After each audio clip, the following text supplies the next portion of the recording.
Hey, y'all. Hey. I'm Dextina. You're welcome. No, I'm kidding. And I just kind of wanted to welcome you all to this panel, to this event. As you know, Black Women's Week has been going on. You know, BWA has been taking care of business and hosting all kinds of activities. And so it's really nice to have an event like this where you can bring just Black women from, like Black alumni back and kind of share their experiences. So thank you to the panelists for agreeing to be here. And yeah, so My Sister's Keeper is putting this on, and it's about to be a riot. Okay, so I guess to tell you a little bit about the program, so we're just gonna do some intros, ask some questions, and then we'll open it up to the audience to ask any questions that you want to know. So if you want to hear about, you know, were the boys this ashy when you were here? Probably. Or whatever it is, just we'll open it up. So to start, okay. So Grace, and read your intro, your bio. Okay, so Grace will graduate from the University of Chicago Law School this spring. With a Juris Doctorate degree. Upon graduation, Grace plans to practice law in Los Angeles and is particularly interested in intellectual property law and critical legal studies.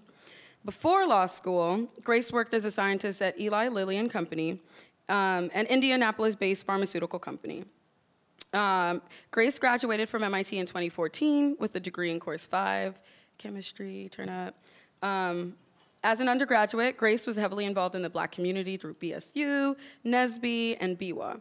She also worked with the OME and OEOP, and in all caps, MITES 2009. So I just wanted to express that to the audience.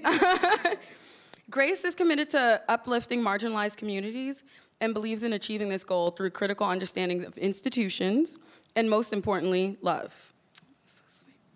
She currently lives with her sister in Chicago. She enjoys spending time with friends and family, traveling to warm weather, and watching reality TV with it. Okay, LaShonda. So LaShonda joined the Department of Material Science and Engineering and Chemical and Biomolecular Engineering at the University of Delaware in January of 2018. Congrats. As a distinguished associate professor. Just so you're aware. Prior to Professor Corley's appointment at University of Delaware, she held the CLIMA Associate Professorship of Macromolecular Science and Engineering at Case Western Reserve University, where she started her independent career in 2007. Taking inspiration from nature, her research program involves understanding the design rules employed by nature and applying these strategies to the development of mechanically enhanced and tunable materials. Professor Corley is the principal investigator of the recently awarded NSF PIRE, Bio-Inspired Materials and Systems, and associate editor for the Journal of Applied Physics. So all of those papers are peer-read, so, you know. She received a bachelor's in both chemistry and engineering from Clark Atlanta University, as well as a bachelor's in chemical engineering from the Georgia Institute of Technology in 1999. She also completed her doctoral studies at MIT in chemical engineering and the program in polymer science and technology in 2005. LaShonda was the recipient of the Provost Academic Diversity Postdoctoral Fellowship at Cornell in 2005, where she completed a 2-year postdoctoral appointment in the Department of Chemical and Biomolecular Engineering. So far. Aloho. After graduating from MIT in 2014 with a bachelor's in brain and cognitive science, Aloho served as a community health corps member with AmeriCorps at the Southern Jamaica Plain Health Center in Boston. She then went on to pursue her MS in medical sciences at Boston University School of Medicine.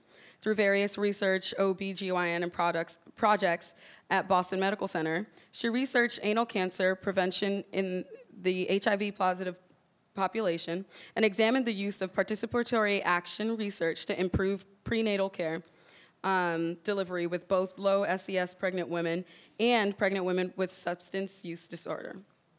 Aloha is currently a medical school student at Brown University, and her passions include advocating for health equity, racial justice, and the appreciation of intersectionality through education, research, policy change, and practice.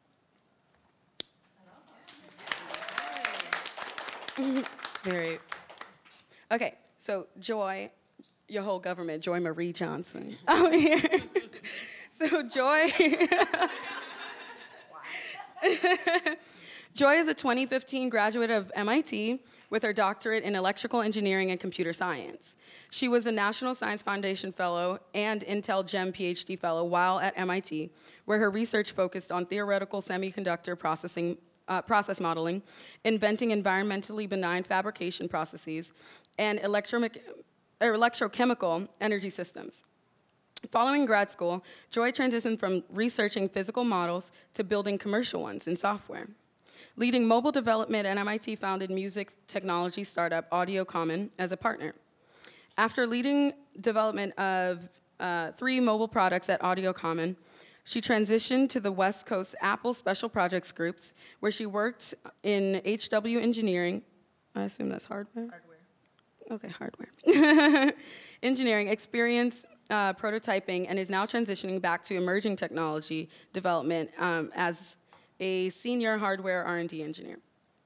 She serves on the NC State University College of Engineering Youth Alumni Board and previously served on the boards of STEM-related nonprofits focused on providing technical research, experiences for minorities and women, including the GEM Fellowship and INTEC. So that's Joy.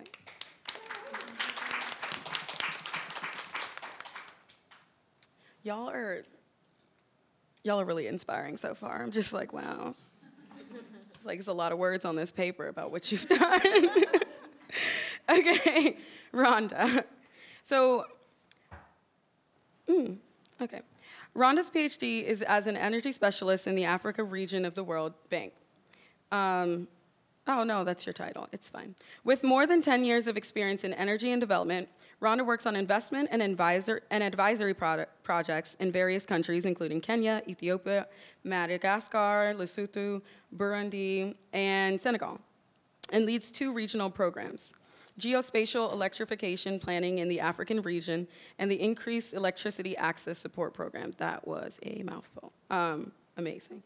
Prior to joining the Africa region, Rhonda served as a team leader of the Power Systems Planning Support Program, during which time she focused on least cost power sector planning and system-wide analysis of energy projects, supporting teams in the ECA, MENA, LAC, and Africa regions to define power sector engagement strategies and assess the techno-economic viability of specific operations. Rhonda also provided technical support in the areas of energy efficiency and smart meter deployment for revenue protection. Served as a member of Sustainable Energy for All, corporate team, led the WBG's analytical contributions to the development of the SEFA Finance Committee report on scaling up finance, and developed analytical tools to estimate the investment requirements to achieve universal access to electricity as a part of the SEFA's global tracking framework in 2015. Prior to joining the World Bank, Rhonda worked for the United Nations Environment Program on rural electrification in East Africa, and co-founded and managed an energy services company that for 5 years provided electricity to households and small businesses in Tanzania lacking access to the centralized grid. Rhonda holds both a bachelor's and a master's degree in electrical engineering from Columbia University, as well as a PhD in engineering systems from MIT. Rhonda. Okay, Willie. Willie's originally from Carlsbad. She completed her bachelor's in chorus degree in 2010. Immediately after graduating, she joined Teach for America in Atlanta and taught physics and chemistry. In 2011, she began an internship at Intel, completing a project to reduce operational costs on metrology equipment and develop tools that help track costs in other areas. After her internship at Intel, she returned to academia to pursue her PhD in material science and engineering at UC Berkeley. Her research focused on surface modification and characterization for cell culture platforms, specifically cellular response to substrate nanotopography and drug diffusion in an organ-on-a-chip device.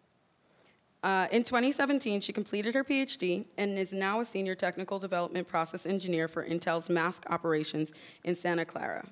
In her spare time, she enjoys traveling, painting, and writing. Yay. Okay. So now that we know a little bit about the panelists, it'd be nice if the panelists could all tell us a little bit about themselves and speak for themselves to give a brief introduction. So for about 2 minutes or so, you can tell us a little bit about your experience at MIT, what you're up to now, what were some kind of things that you did while you were here, just to give you an idea of what you can talk about. Yeah. And we can start with Rhonda. Awesome. Thank you so much for having me. I'm very excited to be here, to be back, and to see familiar faces. I am originally from Washington, D.C., and I have returned to Washington, D.C. To work for the World Bank. I have two amazing 14-month-old boys, and that is actually, I used to wear my brass rat all of the time, and now I actually have a ring that has their two names on it. Whoa, so, you know, the MIT degree was certainly my most challenging, most challenging thing to do, but then the babies now is the next most challenging thing. So right now I spend my time trying to manage being a mommy, but also working in a career that requires that I travel significantly, or often, really often, every other week. So one thing about me is that while I was here at MIT, I was a part of the MIT's dance troupe, and I was a part of Rodonk. Hey. I love dancing and performing, so that was one of those things. In addition to my amazing friends, that was one of the things that kind of kept me a little bit balanced and sane while I was here at MIT. Something else that I was able to do while I was here at MIT was, I believe, it was I was able to travel to East Africa to learn a bit about energy access challenges through funding that was offered here at MIT. So super, super grateful to do that because it really shapes what I do every day now. I was also able to meet some amazing friends and colleagues, and we started a company that operated in Tanzania for 5 years, providing energy service to those that didn't have access to electricity.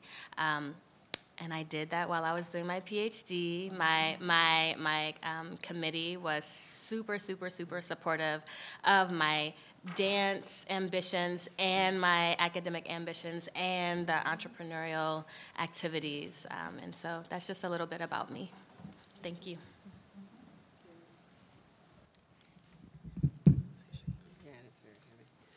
So again, I also echo, it's great to be back. What I consider to be home, walking through the hallways here is always a unique experience and one that I see many familiar faces and places, and so that's great for me. I'm originally from Georgia, so this Georgia girl did not really reluctantly decided to come to MIT for grad school. I had a professor at Clark Atlanta who said, "You must apply," and when I got in, he said, "You must go," and I was like, okay, I'm going. But it was a magical time when I was here. I think this was a period where there were lots of grad students of color from HBCUs attending MIT, and so we had a really, really great time together. We were still all very close, connected across the miles, and it is truly, truly a family, and that's what I remember about the time here. Yes, the work was hard, but we had a lot of fun.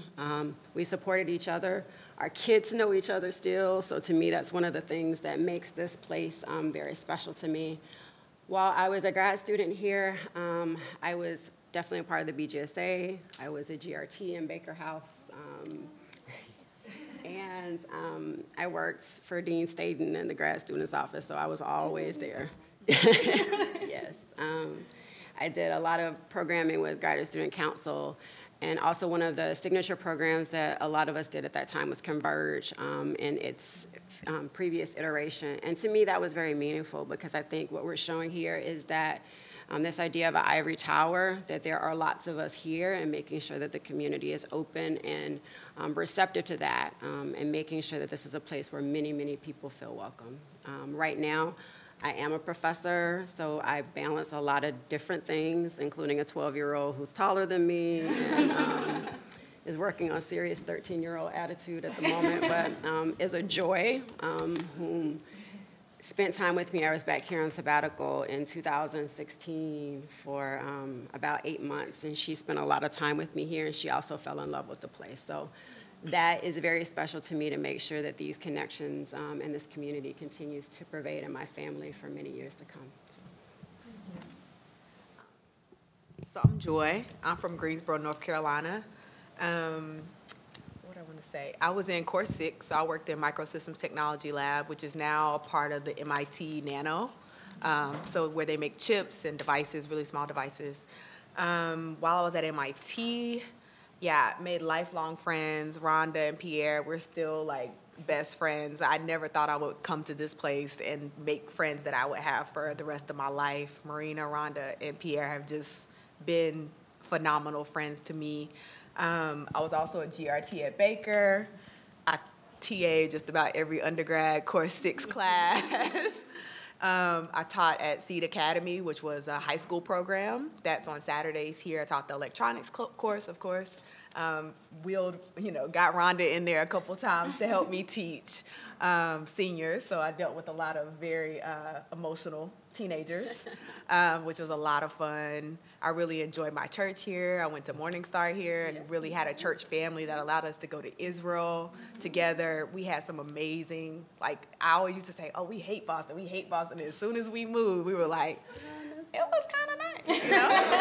So I definitely feel like we had community here. We had people who we could count on that let me stay at their home when I was trying to finish my defense, but I had to move out of Baker.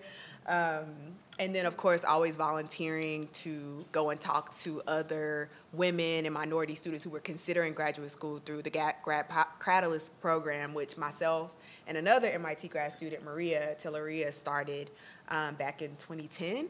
And Maria is now my neighbor, which is dope. So she lives in California now, too. So like I said, I think that community feel, even though it was small, it was good, right? So the quality wasn't representative of the quantity, but it was always like just good people, caring people. I met Renee when I was here, who's also an alum, and just meeting just good people who could just support you, even though maybe they weren't in your department or doing the things you were doing, but they were always very supportive. So I had a great experience here, so. I'm Grace Tiringere. So I was born in Rwanda. My family left because of the genocide, and then we moved to Elkhart, Indiana, of all places. Oh, yay! Oh, my gosh! No one ever knows. I could actually say it with pride. So I hail from Elkhart, Indiana. And so when I came to, I did MITES, actually. I think I had a similar story with some of the MITES kids. I had no idea what MIT was, did MITES, loved it, applied, came here. And then when I got here, I knew I liked science, engineering, those types of things, but I realized very quickly I did not like it in the way that other people liked it. I switched majors a lot, so I think when I got here, I was 20 for a little bit. I thought I was gonna get my MD, PhD. That ended very quickly. But it's I'm still interested in this, but I couldn't find the right words to articulate why exactly I didn't like it the way others did. And so I kind of just eventually, course 5 was I gotta graduate. So I liked Orgo, I liked the research kind of, but actually, before working in pharma, I worked for an education nonprofit for about 3 months, which is not on my resume, but that was that's what I thought I was gonna do when I graduated. I quickly learned that that was not at all what I'm interested in. Like, while I am interested in outreach, I'm more interested in kind of the institutions that oppress and understanding those types of things, and I didn't have the words for that at that time. And I'm interested also in how science and technology as an institution helps to shape or break down, whether it can promote or inhibit our progress. I didn't know what career that was. And I eventually, after talking to people and kind of fumbling through the words of what exactly I'm interested in, I landed on law. And which is funny, I never thought that I would even be remotely interested in law school. And it is incredible. Like, I absolutely love this. And one of the reasons that I know that I would never have stumbled on this is right now I'm doing my bar application, and you need to have a certain number of attorneys who can, I guess, like, vouch for you. I don't know any attorney outside of, like, since starting law school. It's like, of course I would never have known what this field was. And so now, knowing kind of the things that I can do with law, one of the things that I'm really interested in is critical race theory, which tries to understand just how law perpetuates racism, and whether it be like exactly like black letter law, or in the way that you can file motions to the court, or just at every layer of it, the entire institution of law, and how that shapes race and racism. Still very much interested in science as well, and so patent law is something, patent law and I guess all technology-related law is something that I'm also really interested in. And so with that, I'm gonna be going to LA to a mid-sized firm, be doing like corporate type law, but I'm gonna focus pretty heavily on trying to do a lot of pro bono work. So actually this last summer, something that got really cool, I got to help out with a lot of adoptions for indigenous people, which those are actually, the law behind that is pretty interesting. And then also got to help out with like I think it was the state of I don't know if it was the state of California or some entity suing the president because of the detaining, like separating and detaining kids. So getting mental health services and health services for the kids that are in those facilities, because right now, at that time, if you wanted mental health services or any kind of medical services, they had these forms that it's like a half sheet of paper that on one side is in English and sometimes the other side is in Spanish, but if you're like, and then the government was saying that, you know, kids could also talk to each other and report up to, like, you know, just report up to somebody, but it's like, that's not how you cannot have mental health services being kind of doled out like that. So putting the policy aside and all of my opinions on the policy, the fact of the matter is the kids are detained and they need services right now immediately. And so I'm interested in understanding, you know, just the law in general. So yeah, that's me. I think I spoke too loud. Hi, I'm Willie Mae, or Willie, either one is fine. So I came to MIT from Carlsbad, New Mexico. And I don't know if anyone's ever been to Carlsbad, New Mexico, but there's not a lot of black people there. And with that, I'm also half black, so I'm half Korean as well. And my family was unique, to say the least. In my high school, we had about 300 kids graduate in my class. Out of the top 20, there were 2 minorities. And both of us were in low-income families, right? But I didn't understand any of this back then. And I had a great guidance counselor who actually submitted my application to this program called LEADA, which was a new program. I don't know if any of you have heard for Prep for Prep in New York. So it was the first cohort, and they just brought us kids from all over the country, from suburban or rural areas who were low income, so all different races. And I got there, and I wanted to go to Duke because my aunt, who has a PhD, she teaches in North Carolina. So I went to be close to her, and I'd never been outside of New Mexico. Like, first time I went on a plane was when I was 16. I went to DC, actually. Maybe that's why I like it so much. But I hadn't really been anywhere. So they took us to Princeton for a summer, and the counselor there told me, she was like, if you want to do engineering, you got to apply to MIT. And I was like, I don't want to go there. It's full of nerds. Like, you know, and I was like, I want to go to Duke. They got basketball players.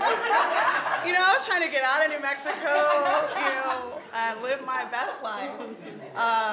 But, you know, I applied, you know, and she helped me with the application. I'm grateful for that.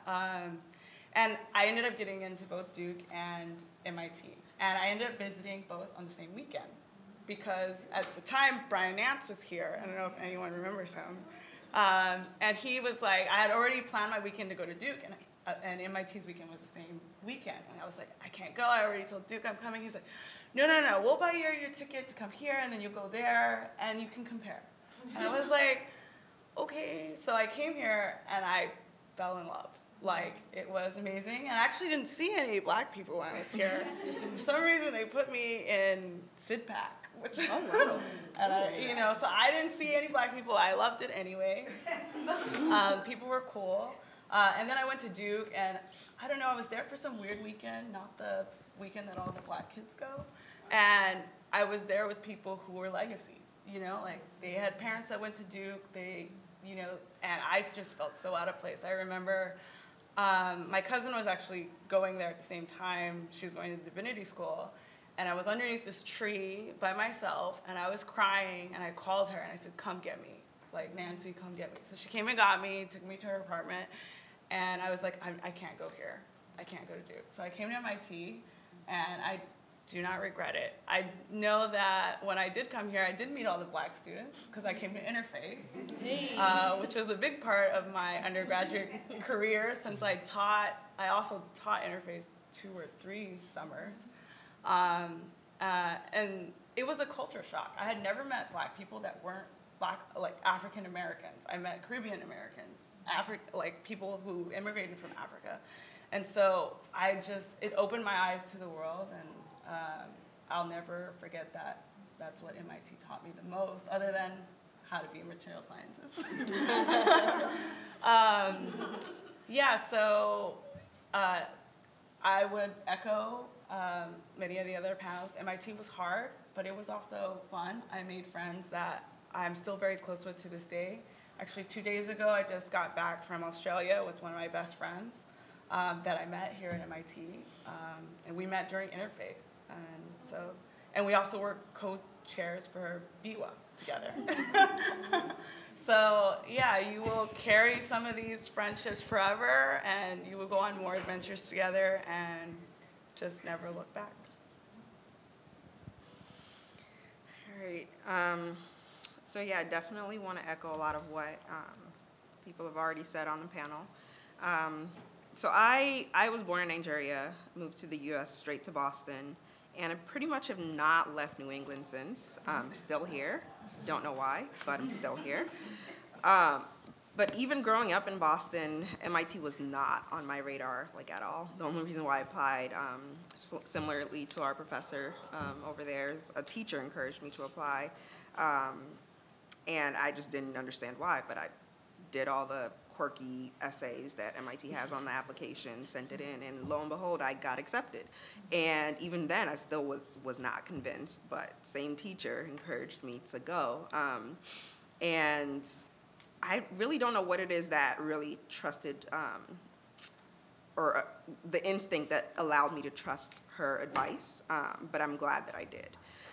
Because I came to MIT without really knowing, like, even though I'd lived here, never actually, like, visited, never, you know, got to, you know, talk to students, meet people, or anything like that. Didn't come for the, I forget what they call it, but, like, when they second look, where you come back and visit, I did come for that. So I really didn't know what to expect, kind of just decided to go to MIT blindly. But I had the same impression that, you know, MIT is all nerdy kids, what's going to happen? I probably should have gone to a place where sports was a big thing, because I probably would have had more fun.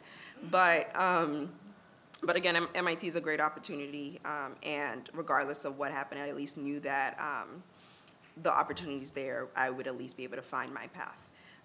And so when I came to MIT, first thing that happened that I did that sort of defined the rest of my 4 years here is that I found a Black community. And it was interesting because before coming to MIT, I didn't know I needed one because I grew up around Black and brown folks. But then I came to MIT, and more often than not, I was the only one in the room. So being able to find a community, I lived in Newhouse too, where I could just be my full self, where not that necessarily everyone had a similar experience to me, but at least they could understand, they could walk in my shoes, and really know, you know, when I'm going through stuff as a woman of color, they could really identify with that. And that was something that I feel like got me most through MIT, because it really is a tough place, but the support that the community here at MIT provided for me, both my peers and some of the people sitting in the audience that work here and also just give themselves, like, you know, without asking for anything to you, just to support you, that's really what got me through MIT, having that strong community. And so basically finding that Black community here, so by default I ended up being part of a lot of Black student groups, co-chair for BSU, BWA, NSBE, et cetera, et cetera. Those are all things that sort of defined my experience at MIT in a non-academic way. I feel like it helped me develop my interactions with people, the way I networked, the way my leadership style sort of developed, and how to engage with people in tough conversations, whether it's, you know, conversations with your fellow e-board members, or if you're talking with administration, doesn't really understand why your student group is asking for this thing. So those experiences definitely helped me develop in that way, which I feel like I gained more from than the actual academic experience. And being Course 9, I definitely gained a lot. I learned a lot, and a lot of the stuff that I did in Course 9, surprisingly, I still use today in medical school. But I feel like the experience that I had with my interactions with people was what I took heavily from my MIT experience. And I would definitely say, like, everyone says MIT is tough, but I feel like we don't really realize the extent of how tough it is and how much it prepares you for other tough things down the road until you leave MIT. So I did grad school. Now I'm in medical school. Now I'm currently studying for my board exam, which is like, they call it step 1, but it's really the toughest step ever that you actually have to take in medicine before you can actually become a doctor. And that is like, if you ask anyone who is in the medical field, they'll tell you that it's rough. But compared to my experience going through MIT, I'm like, I know I can see the light at the end of the tunnel. It's just the fact that I'm not there yet that's like stressing me out the most, but I know that there is a light at the end of the tunnel because MIT has prepared me for the stress of it all and how to manage it myself successfully, and not let myself succumb to that pressure and that stress. So yeah, definitely MIT has been a great community and has helped me develop as a person with myself, as well as how I interact with other people, and how I'm able to sort of manage, you know, different challenges that I face in life. And I love the experience, especially the ones that I had with BWA and BSU. And in Latari's office, even when I wasn't supposed to be there, but still, she opened her door for me. Yeah, it's really challenging, but an experience that I would not, you know, I wouldn't change anything about it. Thanks, you guys. So I just want to pose a question to you. Thinking about your MIT experience from like an intersectional perspective, what were some things that you needed, whether you received them or not, to affirm you?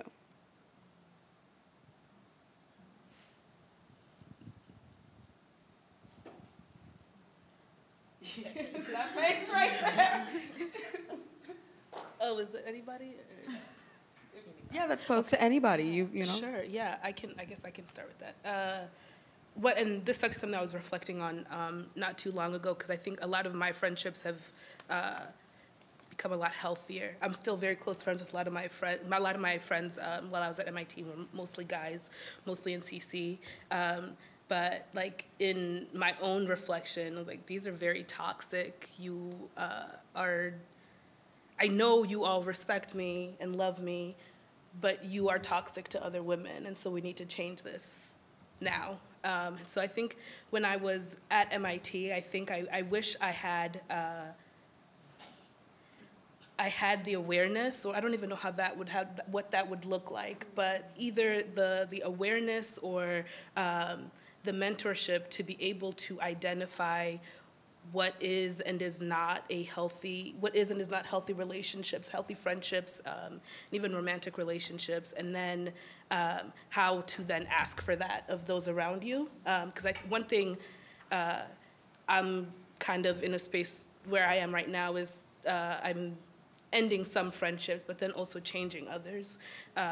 And the ones that are ending are the ones that's like, if you cannot be there for me in the way that is respectful to who I am, we just can't be friends. And being able to, but then there are others who are, we can still remain friends, but you need to change X, Y, Z, and trying to kind of figure out what that balance is something that I'm very happy that I have now, and I'm not sure what MIT would have done, or folks at MIT would have done to kind of help with that, but I think that's something that I wish I had.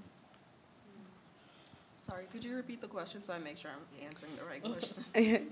So thinking about your experience at MIT from the intersectional perspective, what were some of the things that you needed to have a more affirming experience at MIT, whether you received them or not? I would say it was always nice when people just checked in just randomly, even if it's a text message or just knocking on your door to just see how things are going. Even if it's like, someone that we were relatively close freshman year, by junior year we didn't talk as often, but just to check in to see how things are going, catch up. Those are probably the most meaningful conversations that I had, because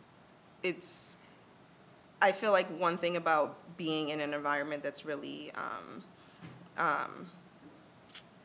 challenging is that people tend to get stuck in the sense that they feel like they're the only ones going through challenge and not acknowledging that others around them are too. And so if, just taking 5 minutes to just check in with someone, it's not going to change how, well you do on this piece all that much, but it's going to be meaningful in terms of, just making life a little bit better for the next person. And it could be a frivolous conversation about nothing, but just taking those 5 minutes to just see where someone is at, how, being able to balance their 4 or 5 classes plus their XYZ student groups, if they're okay doing that, or if they're just going through the motion, they might just need someone to talk to for a little bit. I feel like that would have been, having more of that would have been more reaffirming for sure. I would say that for me, there were 2 instances that were very helpful for me in terms of dealing with, I think, imposter syndrome. When I first came for the visit weekend for graduate school, I remember the grad admissions person, grad chair in the departments, told us all to really just look at each other, that we're all here because we belong, no matter where we came from, what our backgrounds were, and that their job as faculty were to support us in that mission. And I don't think that he understood the power of those words, but for someone who didn't see a lot of people who looked like me in that room, it was very helpful to have that conversation and to know and say, okay, I have a set of people who really do seem to care. And then my first semester taking class here, I took my first test, and I was like, oh, I know I failed the test, this is crazy. And I emailed the professor, and he said, come to my office the next day. And he looked at me, and he said, LaShonda, you belong. Like, stop trying to find a reason not to be here. And he said, you got the exact same grade that everybody else in the class did. So, and you all did well. Stop doing this to yourself. And I think for me, I take that to heart as a faculty member, to make sure to check in with students and to say that you do belong, right? Like, this is important for you to realize that you have the skills, you have the background, you have the support network, and we need to be able to check in with you to make sure that you have everything that you need. So those are the two things that I really felt uniquely in my experience here that helped me to affirm the fact that I could complete this degree. Can I add on? So I felt that while I was here, I could have benefited a bit from some of my professors and committee members telling me that your work is good and publishable. I think that while I was here, I mean, the imposter syndrome, I mean, you know, how can I put it? In my mind, in terms of what I perceived, I knew that I did good work. I knew that I worked extremely hard. I knew that I was disciplined. And I knew that my work wasn't poor, but I never felt that it was truly, you know, just deserving. Secretly. And the thing about it is that my professors and my committee, no one ever said that it wasn't. No one ever said that this is subpar or anything like that.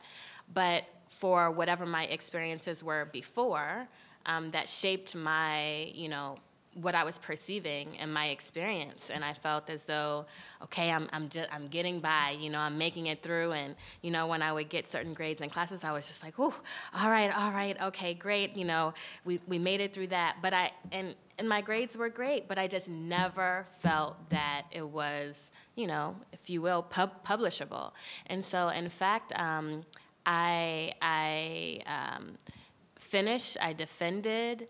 I didn't publish papers from my dissertation, and it's in my career that I realized, man, I should have published that paper because it was, you know, I'm experiencing, and I'm seeing firsthand that what my intuition was before, that was grounded in research or what have you, that it's true, it's real. This is what's really happening on the ground. And I'm always thinking to myself, oh man, I really should have published those few papers. And so for me, that's just, you know, I think that it's important that whoever it is, whether it's a professor, whether it's a dean, whether it's other, you know, other students, just to provide that support. I think also providing venues or opportunities for students to present their work outside of what's required for class, because I think a part of gaining the confidence that might be required to change your thinking about the quality of your work is having the opportunity to present it and then receiving feedback from your peers and from others. And so yeah, that's just something that I think would be good. Thank you. So you all sort of spoke about your paths through and beyond MIT, and sometimes there are bumps in the road. So, I mean, it's MIT. It's a really bumpy road. So can you kind of tell us a little bit about the things that you did to recover from that, and any advice that you would give to other people about how to deal with those things, if it's helpful? Yeah. I think I could take that one. Had a lot of bumps. Ironically, and Rhonda can attest to this because she is my truth teller about my grad school experience. I joined Core 6, which you guys know is like infamous for like eating people alive first year, whatever. And I actually didn't have a lot of issues with Core 6 at all, right? I had a great advisor. He was one of the assistant department heads when I was there. He was super supportive. He wanted me before I ever wanted to come to MIT. My classes were going well. I had great research, great collaborators. But when you're at school, life just happens, right? Like, I ended up having a botched surgery at Harvard. You know, I'm a Harvard board-certified doctor, almost tried to kill me. I ended up in like really serious surgery, and Then my dad passed away right towards the end of my PhD. Like anything in my life that could have happened pretty much happened while I was in grad school. And I think one of the ways that I was able to kind of rebound coming out of the hospital, coming back from burying my father, coming back from all of these like just life things that were happening was just having the ability to say like, I just need time away from here. So taking that little bit of time, the time that I did take away, was so valuable. But I think the other thing was just hearing from people, whether it was Dean Staton, whether it was my advisor, whether it was my friends, or even I had a professor at the time who I came back to Cambridge, but I wasn't ready to go back to school yet. And me and my mom flew back with me after my dad's funeral, and we're just walking in Cambridge, and there's a professor who sadly passed away, but he saw me in the parking lot, like going across Kendall Square. He's like, Joy, Joy. I'm like, you know. Like I wasn't ready to kind of enter back into like school, and you know, everybody kind of knew, you know, what had happened. And he stopped me and he said, you know, I'm so sorry to hear about your father, but I know he's so proud of you. I know he's so proud of you. I'm so ready for you to come back. This is not even my professor. He never taught me. He knew who I was, but I never had a class with him. I didn't even know he knew my name. And just him saying that really small thing, not dwelling, just moving on, really was that critical point to get me back, right? And just having people say, like, we're ready for you to come back whenever you're ready, right? And my advisor saying, you got to finish. So you got to come back, you know? So I think the rebound point was, one, taking time for myself when I knew I needed it, and even being here wouldn't have gotten me any further, but also having people saying that they were looking forward to seeing me come back, right? So those two things I think are really important. To Rhonda's point about affirmation, you may be thinking something, but sometimes vocalizing it, even if it's just a short comment, like literally it was a one-sentence comment in a parking lot that allowed me to finish this doctorate. So I think bumps are gonna happen when you're at school, to your own physical body, to the people around you. Things are gonna be happening, but you just have to find that space. When you need that time away, take it. Don't just go deeper into sunk cost at school when you know your head's not there. And then also, like, if you have friends who are going through things, like, you don't have to dwell on it or anything like that. Just reach out to them, kind of to what Aloha was saying, and just say, like, hey, I can't wait to see you. I'm thinking about you. I'm praying for you. Whatever that comment is that makes sense for your perspective, I think it's really, really important. And having people who are willing to vocalize it is something that I think kind of got me back to thinking about what I wanted to do here academically and professionally. So I was just echoing that, what Joy said, and I am a crier, so I might cry, but I'm just gonna do it anyway. So I had a similar experience. Course 3 is an amazingly supportive department. I've recommended it to generations beyond me, which I think the next couple of years had like very high rates of Black women in Course 3 because of me. But my personal life took some very wild turns when I was at MIT. I went through some very toxic relationships with men at MIT. I, at one point, had to take a restraining order on someone, but MIT was there to support me, and it's there if you reach out to people at MIT. So the police department was very supportive. My housemaster and his wife were both very supportive, calling me, making sure I was safe, making sure I had a safe place to be, you know, and checking in on me. And I also had, you know, the Black community and, you know, just friends in my department checking in on me. And that was so important. But if you don't tell people, people won't know. And I think that's one of the biggest things, is just telling people. Later, towards my senior year, my brother died. And Dianetta was there for me. I just walked into her office and I cried. And that's all I needed to do. She didn't, it wasn't that she said anything that made me feel better. She was just there for me. So sometimes you just gotta tell people, hey, I got this really hard thing I'm dealing with, and they're gonna be there for you. They might surprise you. You might not even have a close relationship with them at that time, but you're gonna build one. And that's so important, I think, when you're at a place at MIT that is already hard, baseline hard, when you add on life, it just makes it that much harder. And you have to reach out. whether it's I also visited the counseling office. They were also very supportive. There's always people out there that are willing to support you. You just gotta say, hey, I need help. That's it. Thank you so much for sharing with us. Anybody else want to? No, you're good. Okay. So another question that kind of comes up a lot is about mentorship. We know there's not a lot of people that look like us here, even though we can, find mentors outside of that. But do you have any advice on how to go about finding someone that knows sort of how to help you through whatever it is that you need? And have you had that experience while at MIT? I've had actually a very, very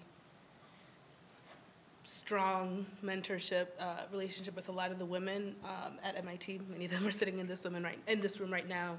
And I had no idea, I think at the time when the relationships were forming, that these were mentors. And so like I said earlier, I thought I wanted to get my MD, PhD. So I applied for some internship at the Broad. I was not qualified, but Ebony still called me and was like, hey, I saw that you are potentially interested. I just want to talk to you about what's the path that you're going to go about to do this. At the time, I was like, well, I thought this was an interview. It's like, no, this is not an interview. This is mentoring. She is guiding me in how to go about asking questions of other people, literally giving me questions that I need to ask to other people, and how to grow my mentorship network. And so, one, if you, for me, right, it's I think a common narrative of being low-income minority, first person to do whatever that you're doing. I don't know what a mentor is, and so it took somebody teaching me what that looked like and being patient, and just first finding just a genuine person that you can be vulnerable with, and having that grow from there. And then I think when you look back, it will be a mentoring relationship. 'Cause I think a lot of it, when I would go out and be like, you're gonna be my mentor, you, Mr. insert random name, who looks nothing like me, but you are doing research that I think I'm interested in. And so I go up to you at some awkward networking event and ask you about your research, and then awkwardly ask you what opportunities you have in your lab. That's not a mentoring relationship because I don't speak to you at all anymore. But it was in first really finding those honest, genuine people that you can truly be yourself around, and where you can ask questions that, and I don't know how else to describe it, ask questions that you actually want the answers to, and not questions that you think will make you come off a certain way. And when you can identify what that looks like, and you know it in yourself, because you should not be anxious and just dreading the conversation, and you shouldn't be having to think about what am I appearing as. You should be the most vulnerable around your mentors, and so a good mentor is going to be able to put you at peace naturally, so that you can grow to be the person that you're supposed to be, and not who they want you to be. I was blessed to have Paula Hammond as my thesis advisor, so I had someone living and breathing there who looked just like me and who had walked the path at MIT in many different ways, but also walked the path of balancing motherhood and professorship and a variety of different things. And so for me, that was a really great experience to have that, and I still continue to have that relationship with her, moving from a mentor and advisor to a friend, and I think that that's kind of how the evolution happens. And she taught me quite a few things about how to do this job and to walk in it in a way that you create a very high ethical, moral standards, that you value family and friends, but you can still reach for the excellence that is at MIT. And I think that that is something that I hold dear and I try to share with my own students. There are also several professors here for me who I watched the behavior that they modeled that I felt like was important to me, whether that was especially around having kids, doing this job and then also taking care of yourself, and how they made sure to put those things front and center and asking those questions. And so there were people who, in fact, one professor just retired like 3 years ago, and he didn't know the things that he was saying were things that I picked up on, and I try to also, he would say, I'm not meeting after 3 o'clock, my son has a baseball game, I'm gone, right? Like, I'm not gonna be here. And being able to set boundaries around what you do and be okay with it and not have to do things just because you think other people are gonna perceive you in a specific way. And as the last question before I open it up to the audience, what do you wish that you had known before, during, and after MIT?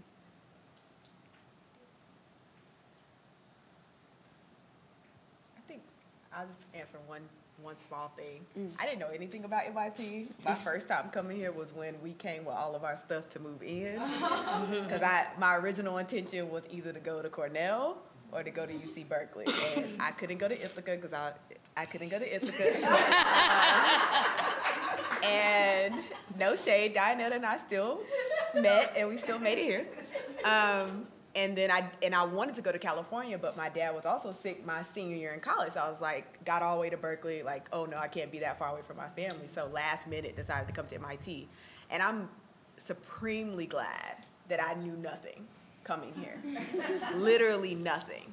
So I'm glad that I came in blind. I would not change anything about it. But looking back, I do wish that I would have not focus so much on the superficial things, like it's cold, it's this, it's that, because there was so much, like we were talking about earlier, richness that we got when we were here, whether it was the size of the city, right, how small it is, how you can get around and I can get to Mattapan back, like on the same train, where I live we talked about the Bay Area, like I need 2 trains, a bus, a taxi, and like a ferry to get somewhere.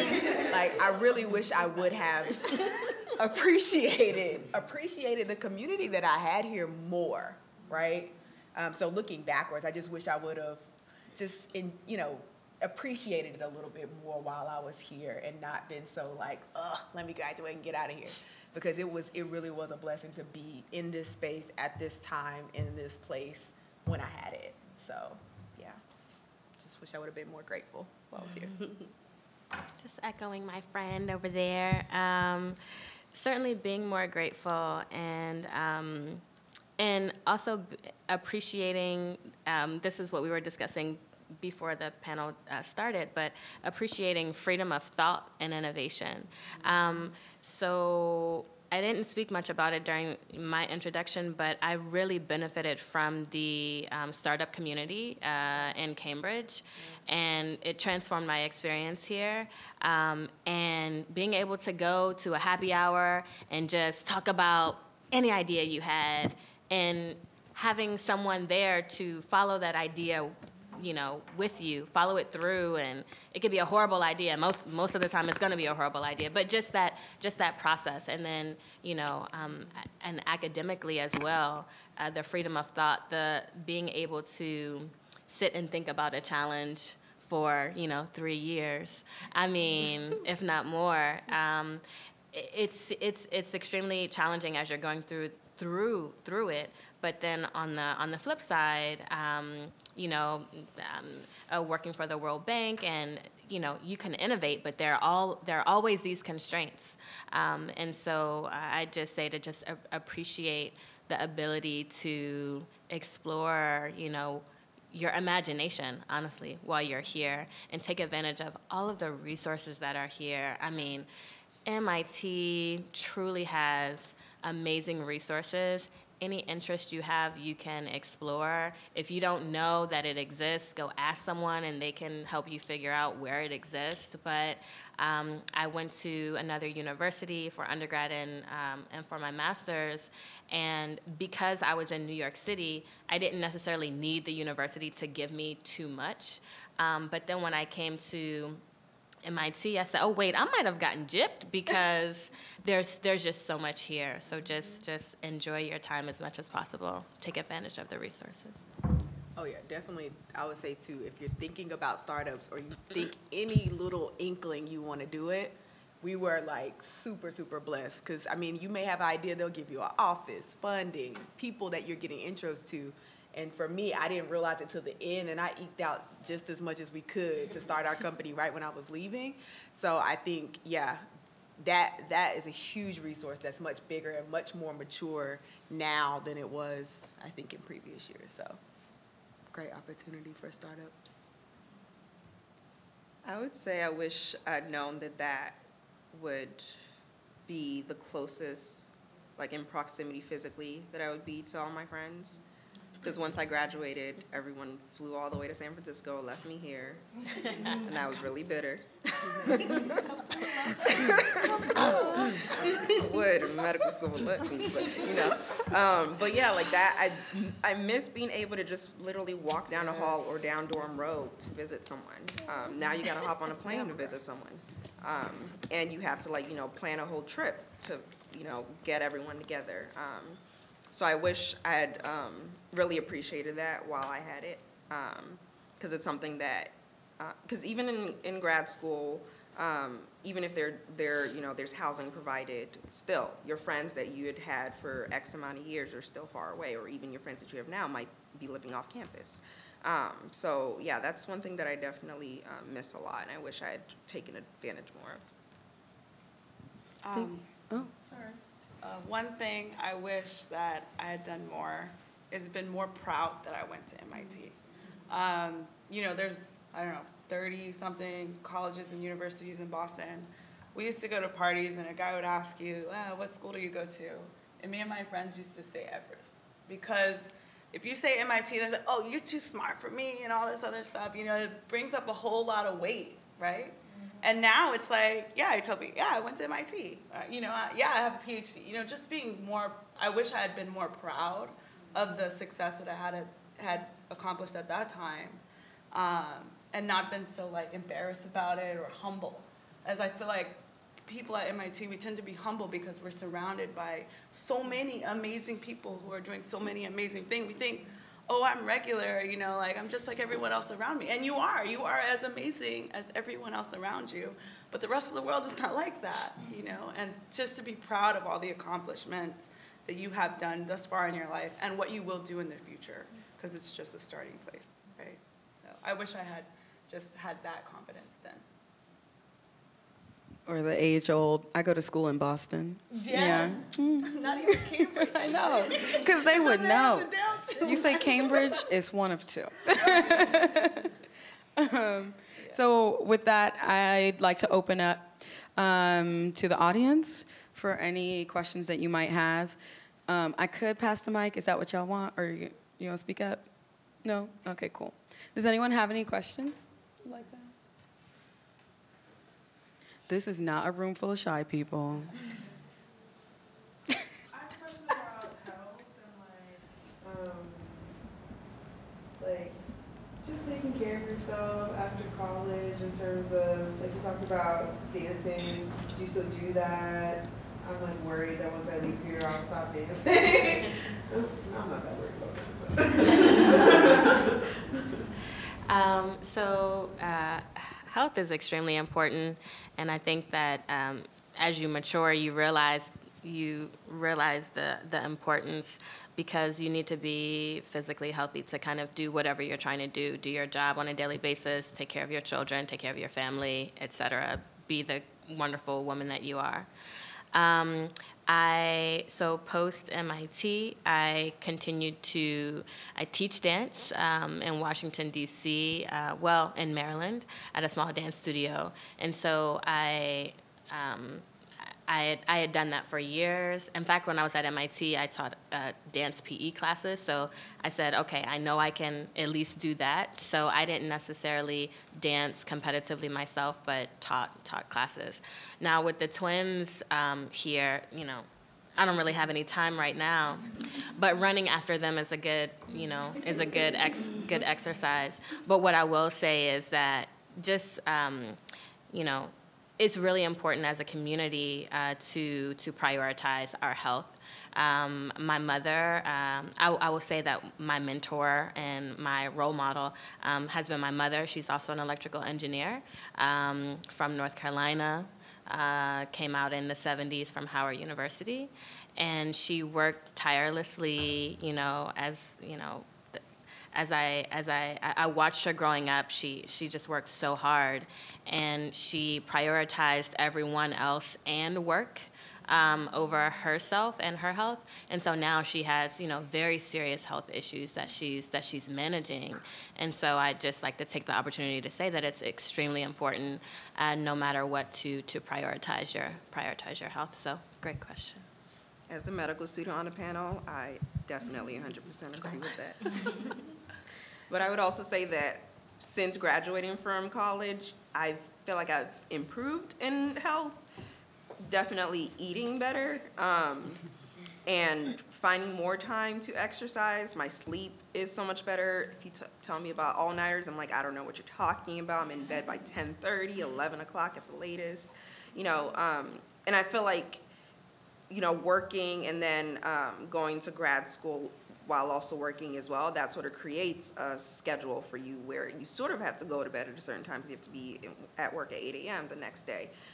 And you have to probably pack a lunch. And so when you meal prep, you think more, you have more time to think about what you're going to put into it. And then you can, after work or even before work, go to the gym. I recently picked up kickboxing, which has been a really fun way to exercise, but also relieve a lot of stress for me.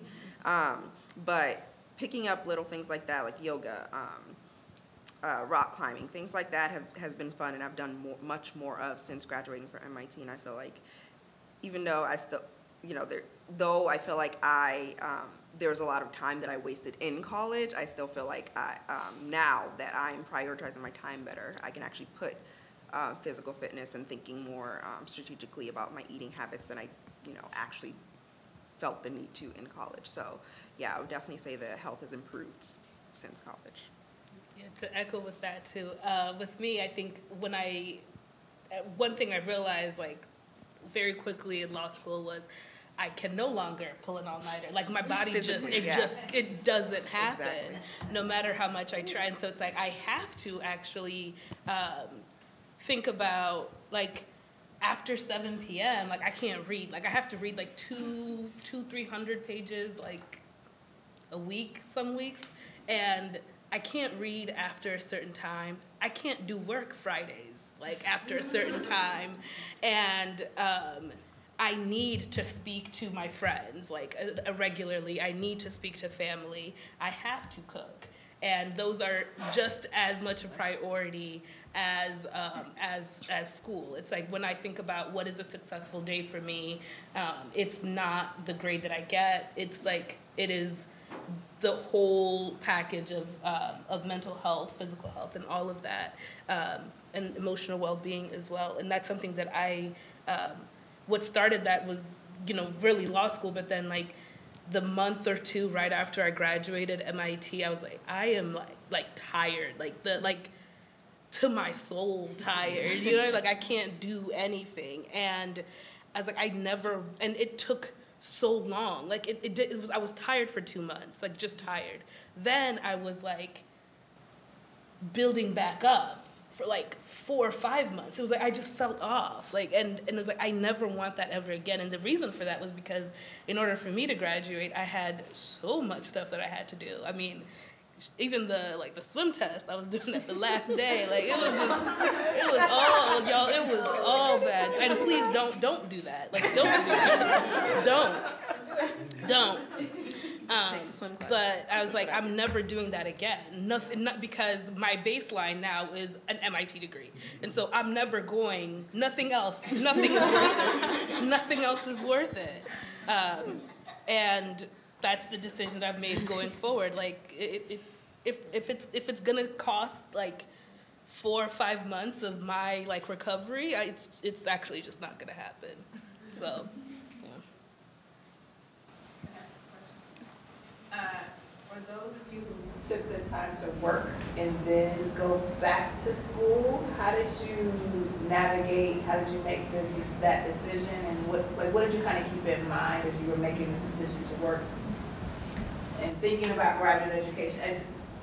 There's lots of different advice out there, but I'd love to sort of hear from those of you that took some time to work and then went to graduate school, how you kind of navigated that? So I guess I can start. I always knew I wanted to go to grad school. So Teach for America was kind of a way for me to give back because I felt like people had helped me get to where I was, and so I wanted to give back. And I didn't want to go straight to grad school. And then I realized I wasn't a very good teacher. First of all, I looked like I was 12, so just wasn't working. People would walk into my classroom and be like, "Where's the teacher?" I'm like, "I'm wearing a blazer and a pantsuit." Like, Into this place. yeah, so it was hard, teaching 16-year-olds that looked just like me, right? So that was like, no, I'm going to grad school. So that made it easier. I'd say like a lot of people were like, no, you're never going to go back. Don't pick a job that makes a lot of money because you definitely, that may make it harder. Like I was a teacher, I wasn't making that much. So it definitely was a struggle there. But I think if you really want to go back to school, you will. It's just about what fits into your life. And grad school's not for everyone. But if you have it in you, you'll do it. But yeah. Yeah, I want to echo that. I also knew that I wanted to go to medical school, but I also just wanted time to go back to where I grew up and experience the colorful culture again. Growing up in Boston, where there's a conglomerate of almost every different type of culture you'll ever come across. And I feel like even though there are a lot of cultures here at MIT, even represented through our student groups, I just felt like I didn't get that homely feeling from being at MIT, and I missed it a lot. So I wanted that time where I was working to be something that I was doing back in the community that raised me. And so that's what took me to a community health center in Jamaica Plain, not too far from where I grew up. And being able to use my Spanglish again, which was really, really cool. But I just wanted to do something that wasn't completely academically loaded, something that allowed me to actually engage with people, like on the ground work. Because even though I didn't know it at that moment, it ended up being probably the most meaningful and the largest contribution to in terms of being a good doctor, being able to have that communication skills, being able to really identify what the patient is trying to say without them saying it that is impacting their health, and being able to do community work, to do activism and advocacy was really meaningful. And then I also got to, go back to where I grew up and experience that. And that was, it was almost like a way for me to recharge after MIT. And after I got that sort of exposed me to a lot of what Grace described about the institutional barriers and the structural racism that exists. And that sort of allowed me to sort of figure out a bigger plan for my trajectory to medical school. And so that's why I went to grad school. And I got the opportunity to see how medical research could play a role in policy that tries to undo the structural issues that have been perpetuated for decades and centuries, actually. But I think that being able to rejuvenate myself sort of opened up the space for me to really see how I could utilize my grad school and medical school experience to do better in this world. And I feel like if I had just gone straight into medical school, I would have just been on the straight and narrow and not really have been able to carve the path that I really needed to go in. So. I'm sorry. No, you can go ahead. I'll go after you. Okay, I would just like to say that my experience is somewhat similar. When I finished my master's in EE, I just didn't know what I wanted to do with it. I mean, I was doing research on fiber optics, and it was, very well supported by NSF, and I had a wonderful professor with whom I worked, but I wasn't very motivated to continue that area of research. And so I just decided to stop, and then I performed professionally to the dismay of my family who had invested in my education. So I said, all right, I'm gonna put this on hold, and I just performed, and I traveled around the world. But I think that I needed a stronger sense of purpose, and I needed to better understand how I could use my skill set to leave this world better, you know? And so I think for me, traveling, I was performing in Africa with a singer, and I was in Angola, and that was the first time that I experienced what it was, a developing country, and I saw, you know, what a lack of basic resources meant in terms of running water and electricity. And for me, that was actually the moment that I decided that, okay, well, I want to go back to school, and now I know what I want to go to school for. This is what I want to do. Maybe I can use my skill set to help address these challenges. And without that, it would have been very difficult for me to do grad school, to join a program. So I needed a stronger sense of purpose. What I will say that helped me return to grad school, and I don't want to leave it out because it's important, is that while I was doing my master's initially, I did receive an NSF fellowship. So I knew that I was able to, I knew that I could go back to school if I wanted to. As long as I went back to school in 3 years, I could go to school for 3 more years for free, in a sense, right? So that was important because it can be expensive otherwise, so. I will say what not to do. Everybody's giving very good advice on what to do. I will give you the advice of what not to do, which is what I did. It ended up it worked out. It worked out, but Don't test that. don't. So after I left the education nonprofit, I was like, okay, well, I realized it was not a fit for me, many reasons. But it's like, let me get a job that I can get because I'm living in Indianapolis. Best pharmaceutical company there, Eli Lilly. All right, cool. I'll go start working there. I can use my degree, and then by that time I was like, I had been talking to folks about law school. I was like, this is what I'm gonna do. I'm gonna go ahead and do this. My job was a full-time 70+ hours a week sometimes, where it was a intense job. There was one time where I was at work till 3 in the morning. But for some reason, I still had it in my mind that I'm gonna go to law school no matter what. I will start in 2 years. I don't know why I had this number in my head. I'm gonna start 2 years after I graduate, because I was that was kind of people who had graduated a few years before me. That seemed to be the amount of time that they took off before starting whatever if they went to business school or if they went to some grad school. And so I was like, I'll do it in 2 years. Why, Grace? There's no reason. And I was studying for the LSAT, which is very intense, getting my application materials and everything together, super rushed and everything. I didn't give myself, I think, enough time, and still working and everything. And so then by the time it ended up, working out, I'm happy with where I am. But I think I wish I had kind of not gone down a path of what I thought was what I should be doing, and then just relaxed, chilled a little bit more. I that 1 to 2 years out of MIT, I feel it's still you still check it for what everybody else is doing.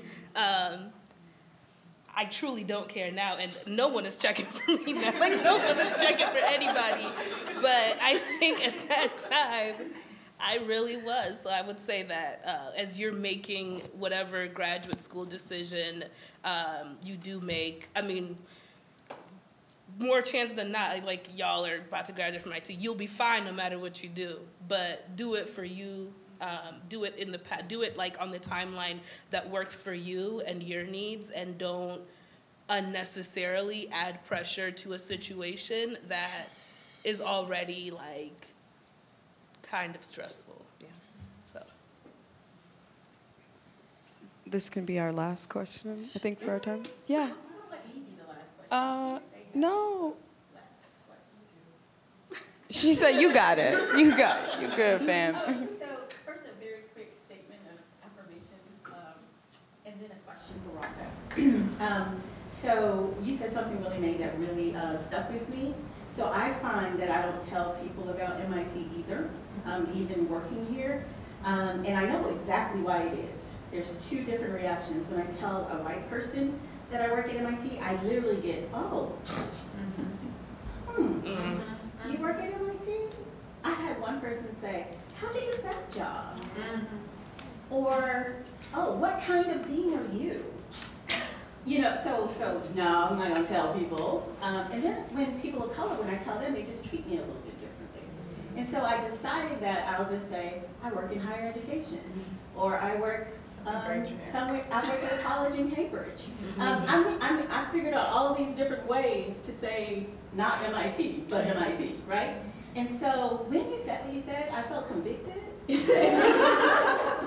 Because, you know what, we should be proud of this place. We've earned the right one way or another to be here, and people shouldn't make us feel bad about being here, whether they intend to do that or not. And so I told myself right then when you said that, I was like, okay, God, I don't do that anymore. All right, so yes, I work at MIT.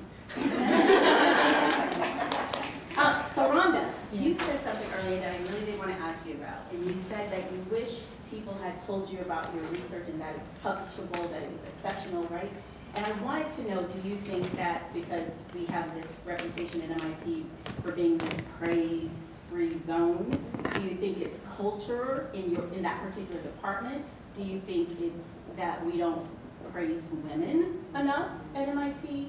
Do you think we don't praise certain students enough at MIT? What do you think was behind that? I mean, to be completely honest, I really don't know, because I had an extremely supportive doctoral committee, I think. And so, I mean, maybe it could have been that,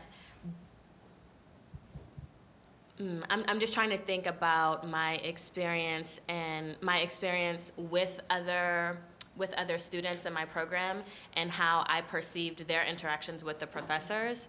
What I will say is I don't actually think it was intentional, but maybe it's a disconnect in terms of, you know, when you're different, you don't necessarily know how to deliver the same message or deliver the same information. And so certainly I do think that my male counterparts received comments that, oh, this is great, you know, let's publish this. And I never received those comments, but I never felt that my committee wasn't supportive. But I internalized it at the time as, oh, you know, it's just not, it's not good enough. And so literally when I defended, I, you know, got my signatures on my dissertation, and I didn't even want to open this thing ever again. And years later, it's interesting because in my work, I am still interacting with members of my doctoral committee. I'm giving them contracts to do work, and they have come to me and said, you know, your work, how come you never, now they say, how come you never published that paper? Or they would say, you really shifted my thinking, so that now their research has shifted because of my research at the time. And I spent a lot of time convincing my committee that this is a worthwhile area of research. Because what I was doing was a little bit different. It wasn't your standard electrical engineering, although it was power systems. It was a little bit kind of, you know, quirky, like I am. So but so now it's interesting because there's a whole program here around in this area of research, right? So again, maybe it's just because we're different. Do you know what I mean? Yes. It's a push-pull too, right? 'Cause What do you mean? You were seeing how other professors were talking to other ESD students, but you were also seeing like how my advisor was saying, Joy, you need to do this, you need to do this, and always my Exactly. advisor was like, if you could just dream up your favorite person and make them your advisor. That's how Dwayne was. He'd be like, oh, Joe, Yeah. you should publish this. And I would be like, oh, no, this is enough. He'd be like, no, we're going to just publish it. Like, we're just going to do it. Yeah. You were watching. Yeah. Like, he didn't allow me the hesitation. Like, when Rhonda was trying to tell them, like, no, I really think we need to put more of the people part of the problem into this systematic model. My advisor, I gave him my ID. He'd be like, okay, go do it. Okay, here's some money. okay, let's publish it. So watching that push-pull, I think it was also looking at how other people were getting feedback from their advisors, whether it was like, you know, Renee and Paula Hammond or me and Dwayne. Yeah, you know, you were like, why aren't they saying those things to me? Right? Yeah. So it's not just like you second guessing your work, but it was also like, well, I see how it's supposed to work, right? Yeah. And it was so much so till in the end, they were like, no, defend. And I was like, no, I'm not ready. And they're like, no, you're gonna defend. But it was, I had been ready, but I hadn't received that feedback. The reason I asked the question was I think that's something that we can help faculty to understand more of. Because some of them are doing that and some of them are not, and maybe they don't know, maybe it's not intentional. Let's hope it's not intentional. But if they knew more about how to better support difference, then that could be helpful for a lot of other students as well. So. And I wonder what to do in the absence of receiving it. How do you advocate for yourself to get it, right? To check in and ask the question versus, you know, and it's hindsight is what always 2020. You know what we do now, right? But you know, one of the things I think for the young ladies here is to think about how you do advocate for yourself in situations where you're not getting what you think you should be getting. There are also structural pieces that you can think about from a university perspective in departments. Some departments do this differently, so that there are check-ins with your doctoral committee where you have to address at specific timelines to say, okay, is this work being published? And you have to actually say that. So it makes your committee members say that to you. And those are the structural pieces I think Dianetta can be instituted across departments, because it's not, I mean, chemical engineering, we had that like every 6 months to a year, you had to sit down and talk about what the outputs were for your work. And it was an option to publish, and so I don't know that that's necessarily. I mean, I'm certain that that's not always the case, and you know, as a student, I was like, oh, whew, great, but really no, publish your work. You know, no, so. Thank you. I wanted some insight on that, so thanks. I appreciate that. Thank you all. You were all just. I already told this thing. They just want to be quick. Go ahead. One sentence, what was the greatest lesson you learned while at MIT?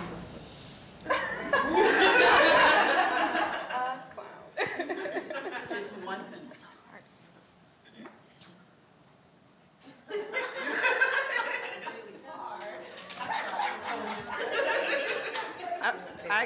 I can go. I would say you don't have to do what everyone else is doing. So listen to your gut feeling rather than trying to mold yourself to fit what others have going on around you. That was a run-on. Thank you. There wasn't no commas in there. I wasn't born in this country, so. No punctuation.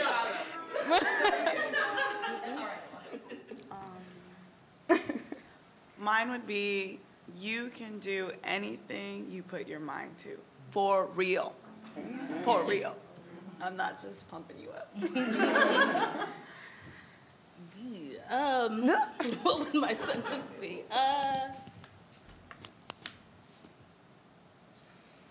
Yeah, can I come back to my sentence? Because all I can think of is like, it's lit, but like, I don't I feel like I can do better.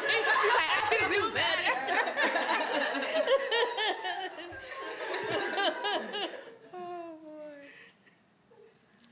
Oh, no, I was being serious. No, come back to I feel like my sentence needs explanation. Is that okay? Just point of clarification. Okay. So, and Rhonda knows this, finish well. Just, everybody talks about like, oh, I gotta do what this person's doing, that person's doing. I started off with a 0.5 GPA, whatever, doesn't matter.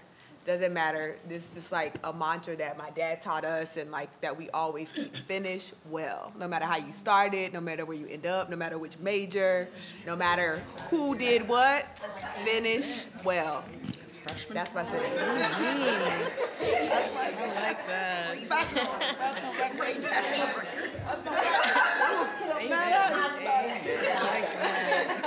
But the crazy thing is that, you know, we live by that every single day, kind of post grad school. So, You're looking at me. Right. So I would just say that my greatest challenges were overcome through perseverance, faith, and community. Those are the things that, for me. I like that too. yeah, I like that.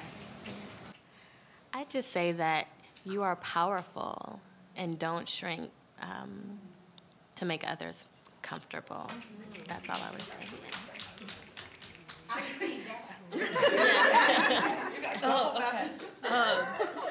Back to me. Okay. Counselor. All right. So, what would my sentence be? I was receiving everything and not thinking. So I guess mine would probably be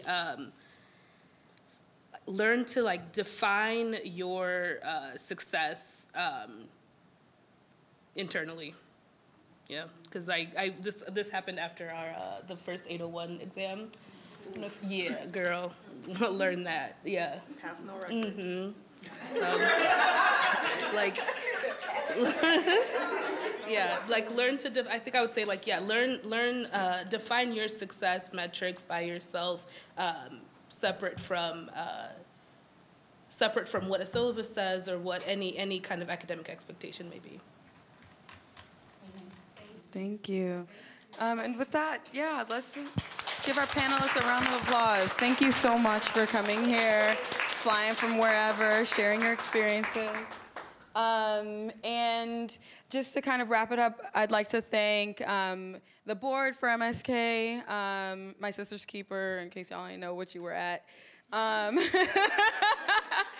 I'd also like to thank Emily Neal and Sophia Hassenhoff for organizing the logistics and everything. All of you for coming, like, thank yourself, that's amazing. Thanks, guys.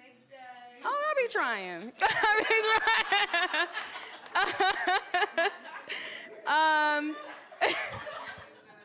I'm sorry. Thank you, is what I meant.